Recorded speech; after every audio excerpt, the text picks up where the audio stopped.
magacaygu waa Cali. Waxaan la soo koray hooyaday, walaalkay iyo 4 gabdhood oo walaalahay ah gudaha Soomaaliya. Waxaan ku jiraa sanadka ugu dambeeya ee dugsiga sare. Waxaan rajaynayaa inaan aado jaamacadda.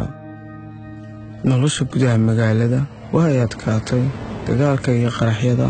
Anigu ma aanan dareemin ammaan, marnaba kama aanan arki karin mustaqbalkayga halkaa. Saaxiibkay Xasan waxa uu dareemay si la mid ah. Wuxuu ogaa qof naga caawin karaa inaan tagno Yurub. Xitaa uma aanan baahnayn lacag haatan. Waxaan dib u bixi kari lahayn mar dambe. Marka aan bilaabnay inaan safarno, waxaan dareemay welwel. Waxaan mar hore ka maqlay hooyaday sheekooyin naxdin leh oo ku saabsan safarka. Kadib markii baska la kaxeeyey, waxaan dhammaanteen isku soo hareerinay dabada dambe ee gaariga. Dadka qaarkood waxay awoodi waayeen inay is celiyaan oo waxay ka dhaceen gadaal, laakiin darawalka uma uusan joojin iyaga. Gaariga wuxuu ku jabay bartamaha lama-degaanka, waxaana lanagu amray inaannu soconno inta kale waddada hartay. Waxaannu soconay muddo 3 maalmood iyo 3 habeen ah oo biyo la'aan ah. Dadka qaar ayaa laga soo tegay, waayo waxay ahaayeen kuwo aad u gaabinaya. Markii aan soo gaarnay dalka xiga, waxaana lagu wareejiyey makafe. Wuxuu nagu amray inaan wacno qoysaskeena oo aan u sheegno inay soo diraan lacag badan, isagoo noogu hanjabay inuu na dilay haddii aanu samaynayn. Waxaan wacay hooyaday. Waxay aad ugu faraxday inay iga warhesho iyo inay ogaato inaan noolahay. Ma aysan garanayn sida suurtagalka ah ay u soo keeni karto lacagta aadka u badan, laakiin waxay sheegtay inay isku dayeyso oo aan anigana sugo. Waan sugay.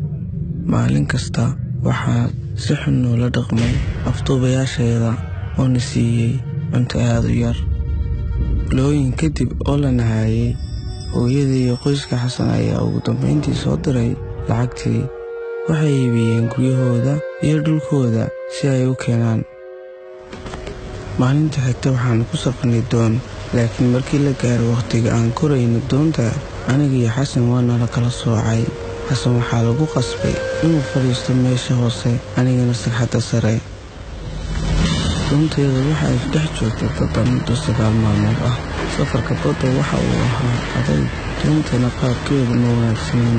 Rajadayda keliya oo aan badda kaga baaqano waxay ahayd in la badbaadiyo. Qof kasta wuxuu ka niyad jabay in lana badbaadinayo. Markii si lama filaan ah qof arkay markab, waana la badbaadiyey. Waxaan doonayay inaan la wadaago xilligan Xasan, laakiin markii dadka loo kaxaynayay markabka weyn, waxaa la helay qof walba oo fadhiya meesha hoose oo dhintay. Si aad ah ayaa loo buuxiyey, waa ayna caburmeen. Waan qaracmay. Xasan wuu dhintay. Waxaan waayay saaxiibkaygii ugu wanaagsanaa. Waxaana wajahi doonaa Yurub keligay.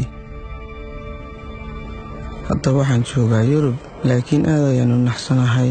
Qofna kama aqaan halkan. Waxaan u malaynayay in la isiin doono meel aan joogayo, lacag iyo waxbarasho lacag la'aan ah, laakiin ma la isiin mid ka mid ah waxyaabahan beddelkeeda. Waa inaan aniga ismaareeyaa.